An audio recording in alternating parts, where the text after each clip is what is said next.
folks, you know you're in for a treat when you hear that tune because it's time for another week of the Rec Poker Podcast. So thank you so much for joining us.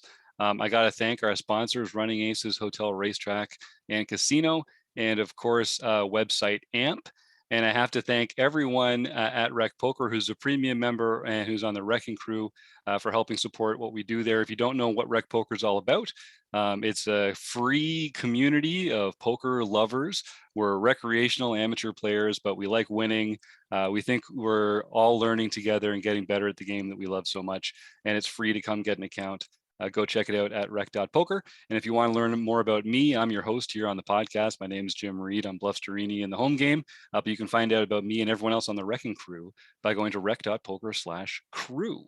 Every week, I've got the best job in the world, so I get to hang out here and talk to folks around the poker world about what's going on in their lives, in their games. And this week, it's the one and only David K Lappin.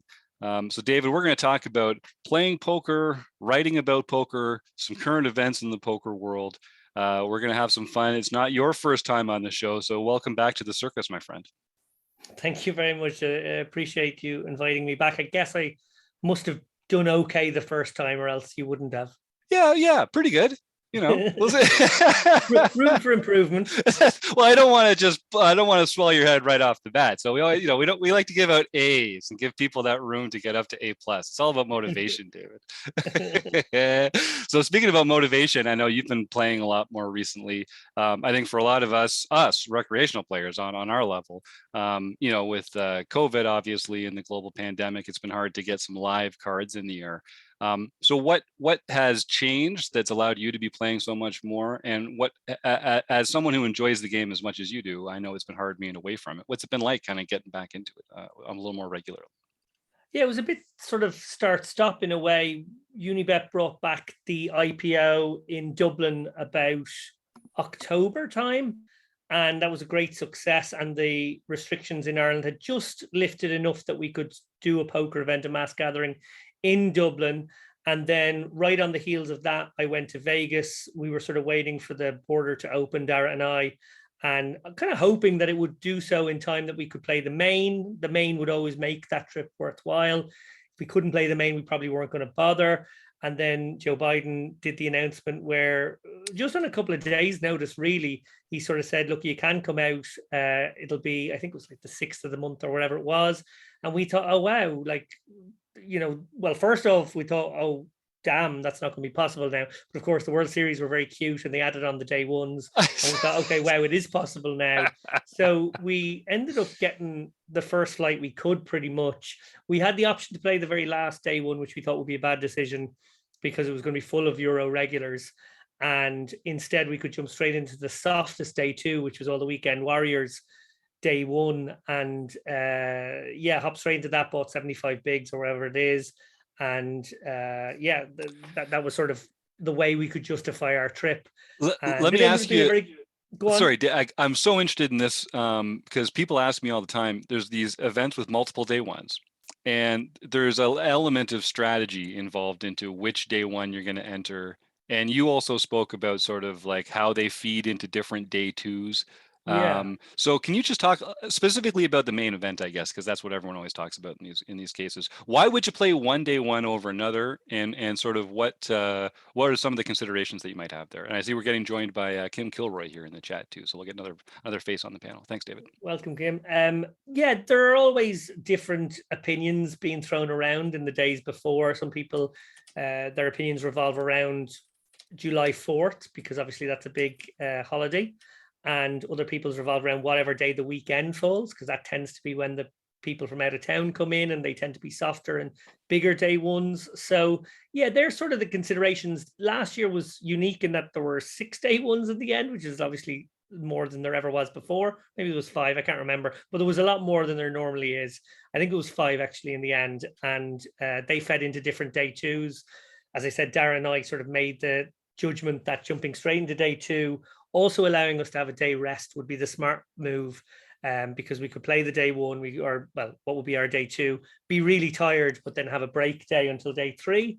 Whereas the jumping straight into the day one would mean straight into day 2 and day 3 again, no rest day. And we were pretty aware we'd be jet lagged. So that justified the trip. It ended up being a great trip for both of us. I imagine parallel universes where it went very badly and we'd hate ourselves for making such a last minute decision. But in the end, Dara final tabled the very last event we played there. He cashed quite a few events up until then, but he saved the best for last with a deep run in the turbo. He came 8th, as I recall, his second World Series final table. Maybe technically his third. I don't know. He might have had like a 7th and a 6 max or something that was like on the borderline. Right. And then I ended up going really deep in 4 events. I kind of made the last like 2 or 3% of the field in 4 events. No really deep run, but sort of like top 30, top 40 in a few, and a 200-ish finish in the main. So that was great.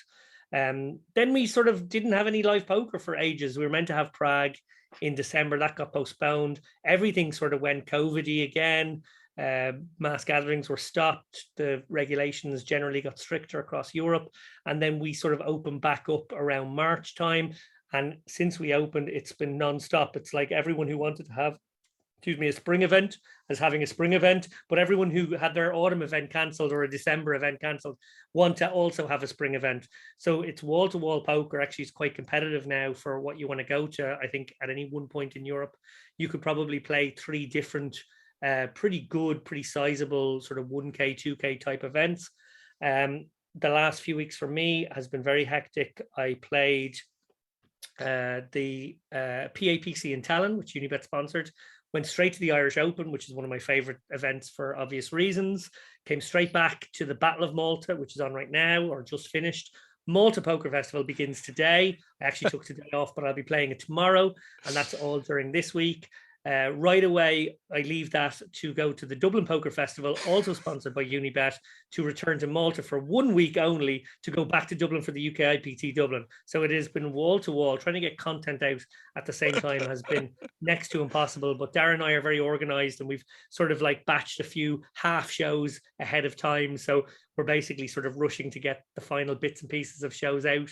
In fact, I will be dropping an episode of the chip race today featuring Irish Open winner Steve O'Dwyer and Irish Open former winner and 5th place finisher this year, Dan Wilson. We also have a fantastic interview with Yvonne Montilegre, who is the brains behind the Malta Poker Festival here in Malta this week. So yeah, loads going on, trying to get those shows out, trying to talk to you guys. I'm sorry I put you on the long finger. You invited me to come on last night. I was actually still in a tournament, so it's a good job. I switched days at late notice because I wouldn't have made it. Hey man, I'm glad if you're out there crushing on the felt, that's always a better place to be than in the booth here with us. So it made it easy for us to find a chance to reschedule. I'm glad you're here today. Now you talked about the Irish Open. I know Kim Kilroy, who's here in the conversation, was also just over in Ireland. It's Irish Open is a favorite for many recreational players, I know. And Kim, I think you even got to meet up with a couple rec poker members over there, so that must have been fun. Was it Joe? I think, and I'm not sure who else. Who else ran it? All the better. We're all over. And I got to say hi to Dara as well. Oh, good. Yeah, that's fun. David, what do you think makes the Irish Open so fun? I know why it's your favorite, but what do they do differently over there that all these players seem to enjoy it so much? There's a lot of factors, I think. I think first and foremost, the history of the event, the age of the event. Only the World Series is an older tournament in the world. So it is steeped with history. It's been around for 40 years. And the Irish poker public are very supportive of that, very cognizant of its history, and come and support it in their droves. The room itself in City West is just like a perfect room. It's a huge, big sort of arena ballroom, and they dressed it fantastically this year.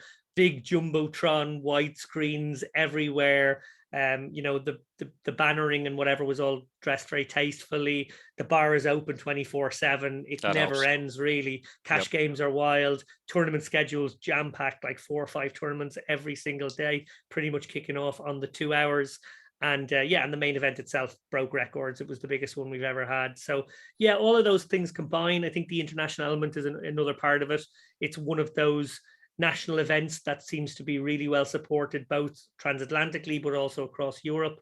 and big numbers show up for that as well. The live stream is always really professionally done, makes for a very entertaining bit of poker content if you want to watch it and you haven't attended, or even if you're there at the table like me and you're sort of, you put it into one ear while you're at the table and you watch along whatever other people are doing at the feature table. And then, I was lucky enough to get to jump in the box a few times over the weekend, as well as was Dara, and we gave our thoughts and our analysis on big hands and whatnot. So it was good fun. That's awesome. Well, maybe we'll do a rec poker road trip next year, Kim. See if we can get some folks over there. I'd love that idea. Now, so we said at the top of the show, so you have been playing a lot between there and Malta. I know you're on the felt, it feels like almost every day. Have you noticed any sort of differences in the way that people are approaching the game, or the way, have you noticed new strategies evolving at the tables, or after a little time off, are people rusty, or have they spent their whole time studying? Or I'm sure it's a mix, but has anything stood out to you as sort of like that feels different at the tables than it did before? The only observation so far, and I think it is early days, is that there are a new crop coming through. In Ireland in particular, there seems to be a new generation of Irish poker players who've pretty much spent the pandemic studying and crushing online, and they're sort of bringing a really, really sophisticated game now to the live arena in these kinds of tournaments. It was very obvious that there were some people who'd been, who'd spent their pandemic lockdown well, hitting the books, hitting the lab, and improving their games. I think there was just also a sense that the recreationals were back. Maybe those guys got into some private games, maybe they did some app games, I don't know, but their standards may not have improved drastically or whatever, although I think some of theirs did, but they definitely were, just so happy to be back. And I think that was just the general demeanor of everyone, just really pleased to be back with cards in their hands, sitting around a table, having chats and playing some poker. It was just that sort of sense of homecoming, I guess. Homecoming, I like that idea. Yeah, and I can feel like that's in the air. There's also going to be that sense, the summer camp for World Series again this year, which is right around the corner. It doesn't feel like it, but it's going to be here before we know it. You mentioned that that's sort of a trip that you like to make every year, world events allowing. Are you planning to be down there? Do you have dates in mind? What's your schedule this year? Yeah, all booked. Myself and Dara will be staying in Bally's. Don't really have a great reason to pick it and to not pick it. We sort of don't know the lay of the land brilliantly, so we thought it's just nice to be able to go to your room at your breaks. It's nice to not have to worry about regging, in the queues, because you can do it the night before. There's just a lot of practical reasons why we prefer that. And and just not having to commute obviously is nice too. So all of that combined to basically make a very boring choice for Bally's. There's probably a better way to do it. A few other people I know have talked about what they plan. They're a bit more adventurous, but I think it will suit us fine. Dara's going to be there from the seniors onwards, so I think that makes it maybe just over 3 weeks for him. And then I will arrive about 4 or 5 days after him. I think around the 28th. I have a family holiday actually in Barcelona, a family wedding plus holiday around that time. So I'm going to go straight from Barcelona at the end of that to Vegas and join, Dara, and I'm sure lots of other friends who will be, battling it out in Las Vegas. It should be good. I don't think I'll ever be able to do a longer trip than 2.5 weeks. So it's sort of perfect for me to arrive now, maybe a few days before the main. I think the Mystery Bounty is in play for me now, which I imagine could be the biggest side event of the entire festival. And I'll be able to play that. I'll be able to play the main event and, sides for at least a week afterwards if I need to. That sounds great. Yeah, I'm excited at that Mystery Bounty idea too. It won't surprise me if that becomes a bigger feature at all these tours as we go. We talked about this a little at the top of the show, but speaking about the main event and different ways to register in it, you were saying that when you and Dara came back last time, you just bought into day 2, which is an option that's available. And so can you just, for some of our listeners that might not be as aware of what's involved in that, basically you just, instead of buying in on day 1 with a full chip stack and the lowest possible blind structure, you essentially buy your way into day 2, and they can sort of estimate how many big blinds you're going to have at that point. So can you just talk a little bit about that process, the decisions that you make, and what might factor into whether to do that or not? Yeah, I think by buying into day 2, you come in at big blind 800 with a 60k stack. So you have about 75 bigs. It's obviously a very playable stack with 2-hour levels. It's an epic structure. So I suppose the big difference there is if the first couple of significant pots don't go very well for you, you could be out the door for an early bath, which might then feel very like, oh, I didn't really get my main event experience because I didn't get to, splash around with all the wrecks on day one and 300 deep. And it's, pretty hard to bust early on day one, given the structure and caliber of the average table. So I think we're missing some value by doing that. But then there is an exploit in ICM terms by coming in late. Everybody who's busted from the tournaments, incrementally each of their stacks being, in the stacks of other people whose additional chips become slightly less valuable the more they have, means that there is a sort of real dollar value to coming in late. You get to exploit the sort of the ICM of that situation with bust outed people. I think maybe, I don't know, is it 40% of the field are gone at that point? So that's an exploit to be weighed up against the getting to play a day one. I think for the main event of the World Series, you want to play the day one. We would never have chosen not to play the day one, only for the fact that it sort of was a practical decision because we were coming in so late because we couldn't travel any earlier because of the restrictions. Yeah. Okay, cool. That makes sense. And I think people have mentioned before, like, and if people are listening and you're playing in the main, you want a satellite or something like that. The experience of playing that day one, who knows if you're going to be in that opportunity again. So I think a lot of our listeners who do not make the trip every year expecting to play in the main would say, go get in there on day one, mix it up and splash around, like David says, and soak it up. Maybe you'll make some huge chip stacks and make your day two all the more exciting. You never know. Exactly. So I want to talk a little bit about your role in the poker world, because it's not just playing and the podcasts, although I know you're prolific in that regard. I've also seen all these articles coming out. Every time I open Twitter, you've got a new article out with different platforms, it seems like. So what are the different organizations that you write for or that you send off your articles to? And can you talk a little bit about, like, how did you become someone who's a writer in the world of poker? Like, just in your own words, how did that come about? Basically, I always wrote. I am a writer originally, so I used to write a blog, much like Dara. Actually, the two of us, it was kind of coincidental that we were both sort of started our blogs around the same time, unaware of each other for at least the first couple of years, because I was in the States, he was in Ireland. When we became friends, when I moved back to Ireland, obviously the fact that we were both writing blogs made us two of maybe only 4 Irish guys who were doing that. And I suppose at the time blogs were more, a more significant piece of content in a way. Obviously it was a time before vlogs and before YouTube and Twitch. So blogging was kind of what people did when they wanted to make, extra content. For me, it's always been a case of being asked by a lot of people, to be honest, in the industry, would I write for them? And always saying no, because frankly, I'm just too busy, between Unibet and the chip race and I suppose the sort of consultancy work aspect internally with Unibet, as well as as a brand ambassador, live events, obviously having to show my face at like 20 odd events every year, patched up, talking to people about the brand, going to all specific Unibet events as well. And then, there was just, I had very little time. I'm a family man as well. So, finding the time was always the problem.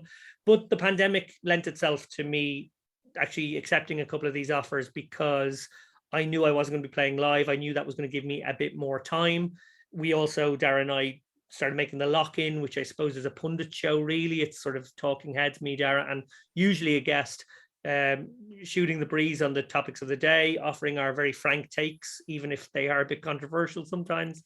And that's sort of a nice companion show to the chip race, I think, as well, because it is very different. In the chip race, we're sort of putting the focus on the guests most of the time, and we're, asking them their opinions and their thoughts, and maybe, taking whistle-stop tours around their careers, and, talking about the issues that they're interested in. For us, I suppose the Lock-In is very much looking at the last fortnight in poker, what big stories have come out, and sort of giving our views. But I suppose in connection to the Lock-In and connection to sort of that idea of punditry, I really wanted to sort of take on a writing position where I got to give my opinions. And Mm. a lot of people sort of view my choice of Vegas Slots Online very skeptically. It's the name itself doesn't lend itself to a huge amount of poker credibility or whatever. But the truth of it is, poker doesn't have a proper journalistic sort of landscape. We basically have a trade press. Sites like Poker News and lots of others are all, how they function is they get all their advertising from the poker sites. In fact, some of them are owned by the poker sites themselves. Obviously, Poker News that I mentioned there is owned by Stars or the Flutter Group via Ibis Media or whatever. So, you're not really getting a unfiltered journalistic take on things through those sites. Plenty of good writers within those companies, but they're undoubtedly constrained by the fact that their paymasters are poker sites who don't want anything bad said about them. So for me, it was sort of a disruptor hack to go to a site who don't receive any revenue from the poker world. They obviously receive their revenue from other aspects of affiliate gambling, but for me that was kind of important. I said, look, if you don't put any branding around like clicking onto slots or clicking onto casino games on the actual page that I write, people click off the page and find that it's on a site that offers those things, that's their business. But as long as it's not on the page, so that when I send a link out with an article I've written, which is hopefully a meaty enough piece, given my opinions on something going on in the poker world that week, they're not going to be advertised anything. They're not going to be sort of guided away to, a sort of a gambling component. They can basically just click on the link, read my article, and move on with their lives. And that was important to me because I wanted to have the ability to write in an unfettered way. I didn't want anyone to be sort of saying, you can't say that, you can't say that, be careful with what you say there, we're going to change your words. They let me write exactly what I want. They don't edit a word, and I really appreciate that. So that's kind of the dream gig for me. I wouldn't have been happy writing in the way that I think a lot of the other writers in the industry are constrained. Yep, well, that's cool. That's a great answer. I'm going to take a segue out of there, actually, because speaking of current events in the world of poker, there's been some hot takes floating around about these cheating allegations, and in a bunch of different ways too. So it all just kind of hit at once: cheating in the live game by looking at people's cards, cheating by having a stable of horses that are colluding, or that the staker isn't treating them ethically or using their space ethically, and other things beyond that, in sort of spiraling out into the world of poker, which is pretty disheartening for recreational players when we hear about these folks that are big names in poker that we kind of want to look up to. And I know it's hard to say what's been sort of proven right now. You're a little more plugged in than I am, David. What's your take on sort of what we've learned in the last couple of weeks? And I know you went on a French podcast a little while ago and talked about sort of something along these lines that was, might be kind of happening behind the scenes a little bit. I'd love to know more about kind of your interpretation of this. Yeah, I think first of all, it's really important to state categorically that the proof we have for these accusations or allegations of cheating is not great, to be honest. Like, obviously a high profile person in Alex Foxen has, leveraged an accusation against Ali Imsirovic.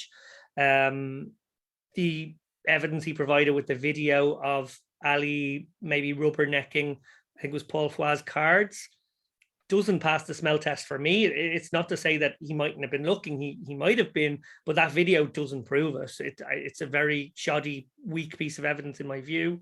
I have heard rumors for years about Ali. I think rumors have circulated in the high stakes community for years.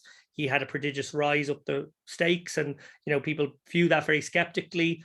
I don't believe there's any whistleblower out of his side of things. I don't believe there's any, even evidence of the nature of like a text message that would sort of prove something a bit more salacious or underhanded.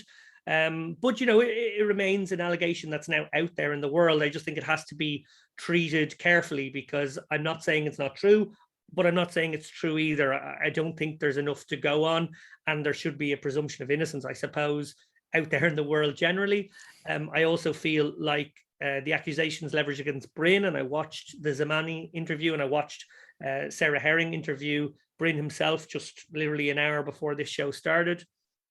And I have to say that there's certainly more smoke there. There certainly seems to be, some issues. Bryn categorically denied ghosting Lauren Roberts. He categorically denied telling his horses that he wanted them to collude and sort of team up on people, including Lauren Roberts. He categorically denied many aspects of what Zamani alleged, and sort of felt that maybe some of the texts that Zamani had shared were out of context and actually didn't back up, when you kind of look closer at them, what Zamani had said.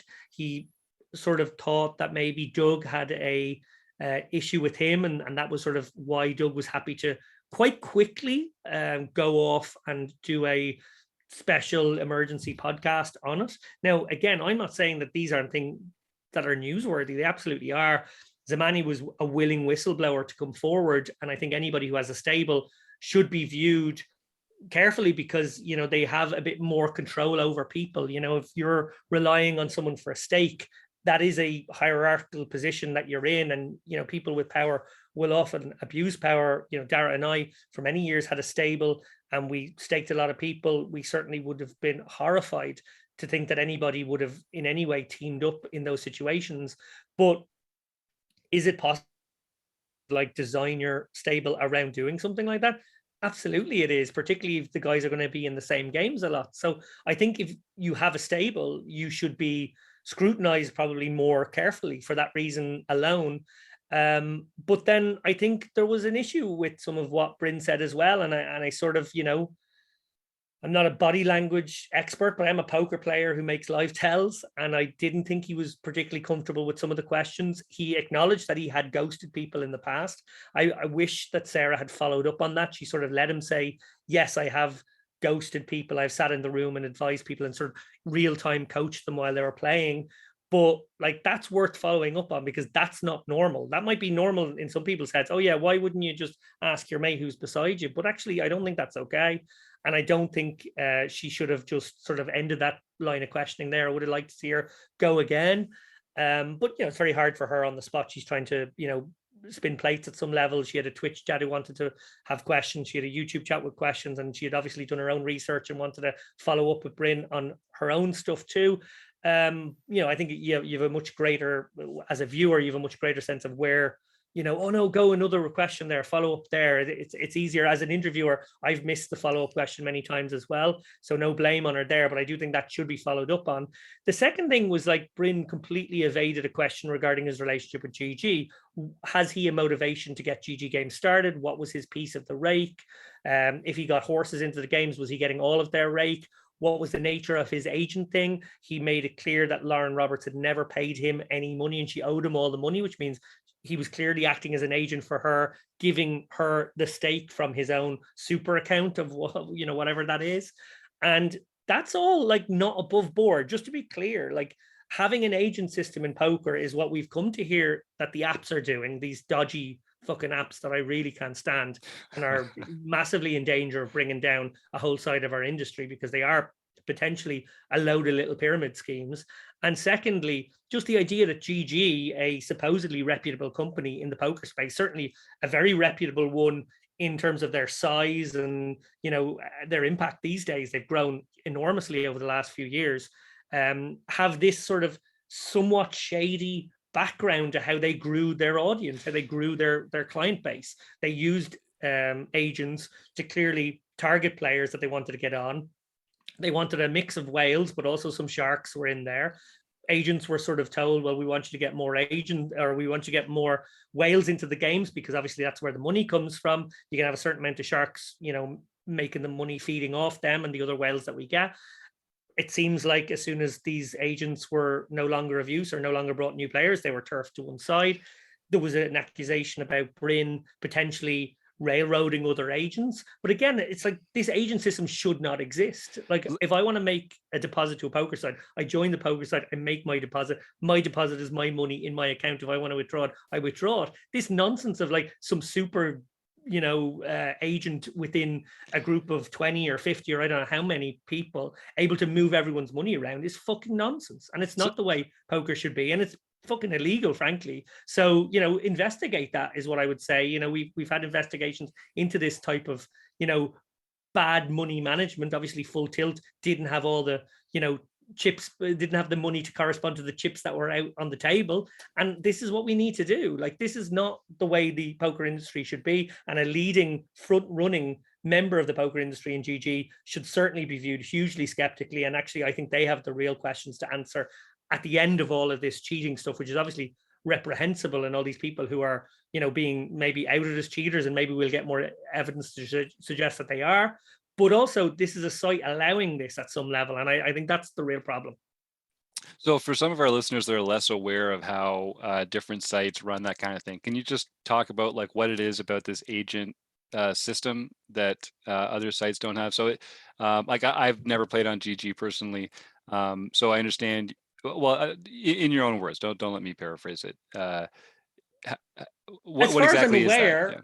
Yeah, so as far as I'm aware, if you want to join GG and you're in a country that you're allowed to join GG, well, sorry, that brings me to another issue, which is that I think a lot of people were being told by their agents they could VPN from wherever. So, when GG had big targets to hit with the WSOP online a couple of years ago, and they were putting up huge guarantees, it was very clear that there was people coming in from all sorts of countries all around the world where they weren't meant to be. And the word was, oh, the agent has said VPN away, play from wherever, and they'll turn a blind eye. So, like, if that's true, that's fucking disgraceful as well. But that's one side.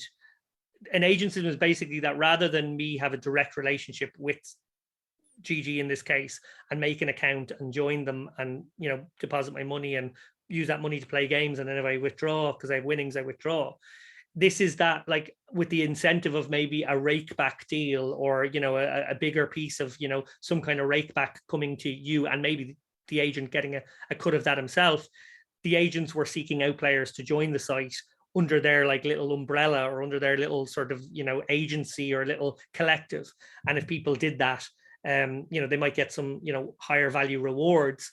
But that isn't like, affiliate companies can kind of march you in that way and sort of angle you in that way. I'm sure we've all joined sites with rake back passcodes and stuff like that, where you can kind of get like a bigger piece of rake in that way. But this centralized agent way of doing things is not the right way to do things. It's not the way these things should be accounted for. And actually what they end up doing is dodging money coming off and on the site, because every time a site has a financial transaction with a credit card or whatever, they have to pay 1% on that or whatever it is, and that adds up to huge millions of dollars every year. Now, this agent system allows, well, if you've got enough fish and a few sharks, and the fish need more money on, but the sharks have done well, now the agent can just move the money from the sharks account under his little umbrella into the whales account and get the whale to send him money in Bitcoin and then pay the shark out in Bitcoin. The money never leaves the site, so no transaction fees. So they're dodging the transaction fees, and it's all dark money. And this is not the way things should be done. So it's really more of taking like an intermediary role between the site and the players, which allows them to kind of offload not just the fees, but I'm sure some of the liability, a lot of the wink wink nudge nudge liability about it as well. If the site and the end user are not directly relating to each other, then there's kind of like this gray area, which I think is what we're talking about here, which is different than just getting like a referral code to come join a site and getting Correct. a better better deal or something like that. Correct. Yeah, interesting.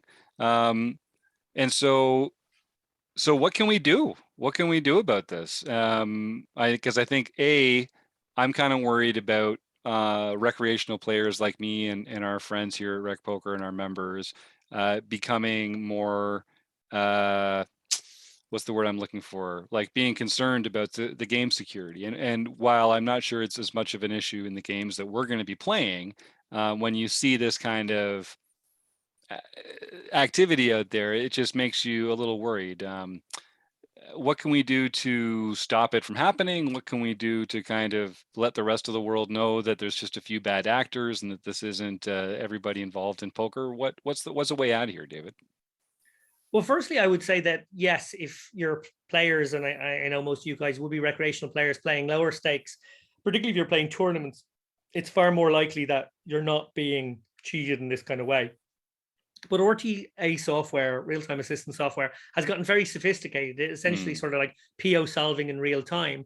And people, can screen scrape from their screen onto a separate computer to sort of dodge detection, or at least that's the allegations against Federal Cruz from last year. And one can only assume a year, or maybe it's even 2 years now later, these computers are got more powerful, and the speed at which they can run calculations is quicker. So at the very high stakes, it does open up this really scary can of worms where, in games that are very skinny, particularly cash games that are more easily solvable, but in tournaments too, these guys can play against each other using their RTAs and essentially cheat, because we're not allowed to use anything that helps us. Anything beyond like maybe a sticky note saying "Don't be new, fold jacks to a 3-bet" or something is already RTA.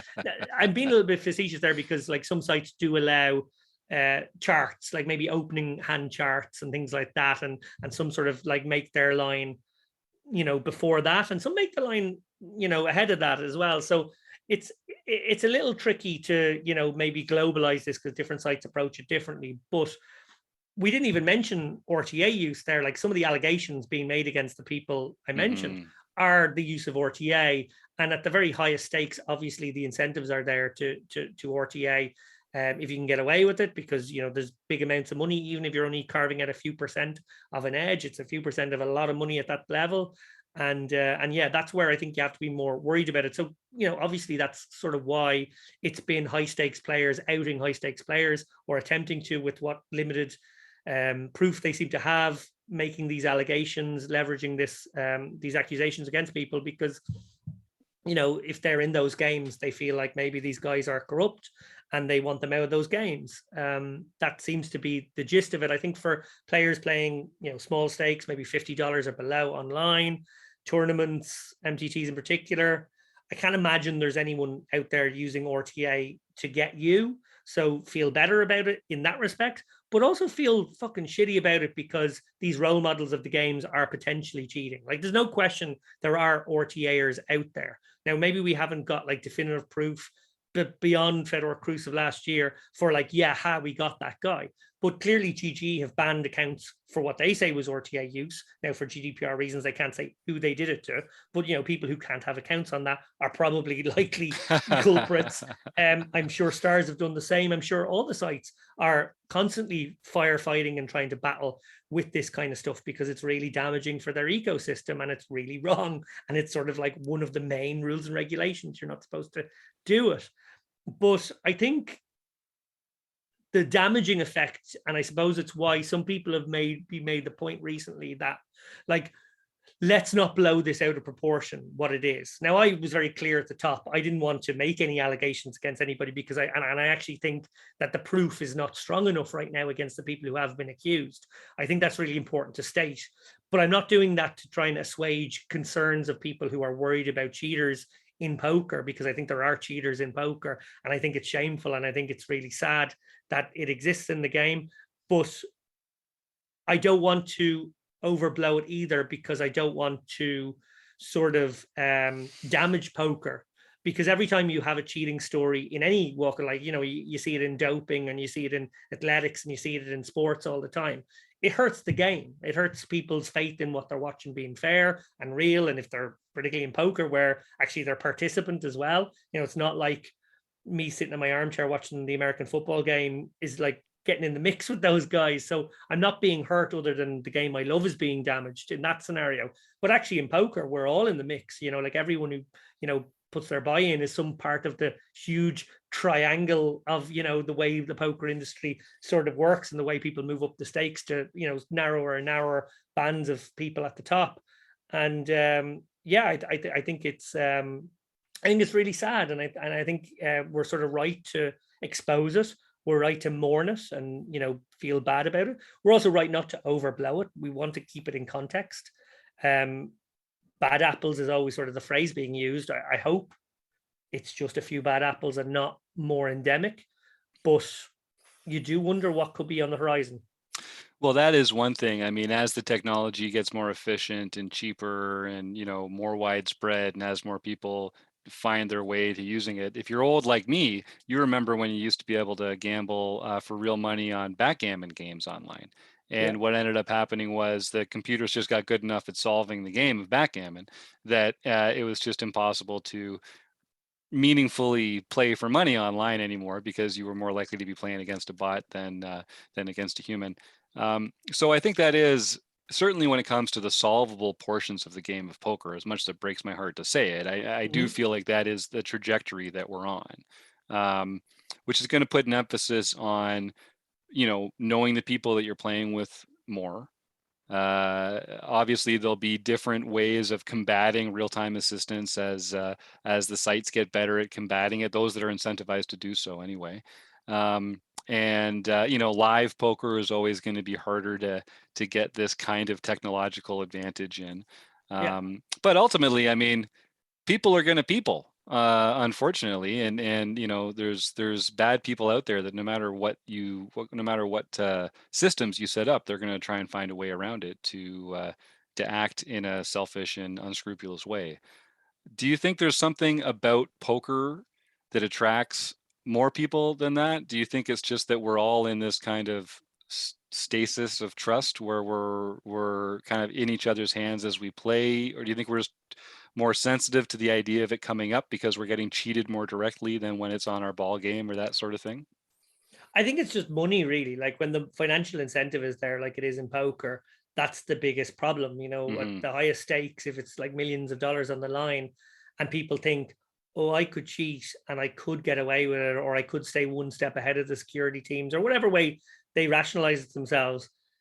Some people just have that fucking attitude where they just think their level of entitlement is so profound that they just think, if I can figure out a way to fuck you over for your money, that's sort of part of the hustle. It's almost like it's part of the hustle, and it's not. It's clearly not. There are rules in poker. You can angle people up to a point. You can, sort of, I suppose, in the physicality of poker, obviously we're bluffing people, but you can also do things that are a bit more angly and cross the line. But like, we're literally talking about people for whom there are no limits to what line they would cross. They would literally, if they could see your whole cards, whether that's peeking at your whole cards or that's pot ripping, they would. That's just the way they're wired. Their level of entitlement, their attitude on the world is just, if I can do it, I will do it. And if I can, particularly if I can do it and maybe get away with it, I'll definitely do it. And that's fucking shit. You said it, man. I wish we could. I wish we could find a more optimistic way to wrap things up here. But unfortunately, when there's incentive for people to cheat, we know people well enough that people are kind of going to cheat. Have me back the next time when there's nice stories in the news, so that I'm not the grumpy asshole who's just really pissed off after a week of fucking seeing shitty stories. Because it is a bit like that. I think anybody who just happens to be doing a podcast with whoever this week is going to be Yes. asked these kinds of questions because it's so topical. And yeah, I would much prefer to have come on a different any other week, particularly probably, because this and we organized this before any of the shit It's broke as true. well. So this was already booked in my calendar 2 weeks ago. So like, yeah, look, I will always answer any questions, and if people want to talk about the news of the day, then that obviously makes a lot of sense. When I am sort of, as you said, like plugged into the grid of poker to a big degree, but yeah, I just hope the next time there's some like nice happy story of like a big charitable donation in poker, or Yeah. some epic comeback that somebody did that we can all rally behind as being a great poker moment, rather than this fucking cesspool shit that we have to deal with today. Well, why don't we get together again over the summer and you and I can talk about our new matching bracelets? That will, yeah, you have definitely have me back if that happens, for sure. Oh my god!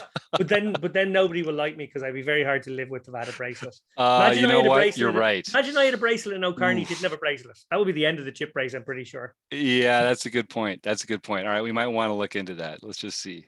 Yeah. All right. Well, thank you, David. I always enjoy our conversations. You have a great insight into what's going on in poker, and a fun story as well. Where can folks find you if they do want to connect, or if they have questions, or if they just want to touch base and get to know a little more about you? What's the best way for them to find you? Sure. Well, firstly, I'd love you to come to a Unibet event, preferably the Unibet Open in Malta this coming September. The Unibet Opens are back for the first time in 2.5 years. We're coming back to Malta, which is, basically around the corner from me. So, I've made it very lazy. It's a lazy stop for me. I have to walk for about 10 minutes to get to the casino. Nicely done. But I would love people to do that. So find me that way. But failing that, you can find me virtually, I guess, if you go to @DK Lappin on Twitter. I'm an avid Twitter user, and you can also find me at the tables at Unibet Poker as well. And sorry, and yes, because you mentioned it earlier as well, and if you do like reading some poker content from time to time, and you don't mind it being a little more no holds barred, check out my articles on Vegas Slots Online news, and also my articles for Upswing Poker. There you go. And yeah, he's a lot of fun on Twitter, folks. Check him out, DK Lappin there, and tell him that you had fun listening to him on the Rec Poker Show too. You never know. Maybe we'll get a chance to get together again sooner than you know. Well, then I'd like to thank David so much for joining us, and Kim, and of course our sponsors, the Running Aces Hotel, Racetrack and Casino, and website AMP, and you, the listeners, and all our other fantastic community members who are part of this every week. We'll talk to you again real soon.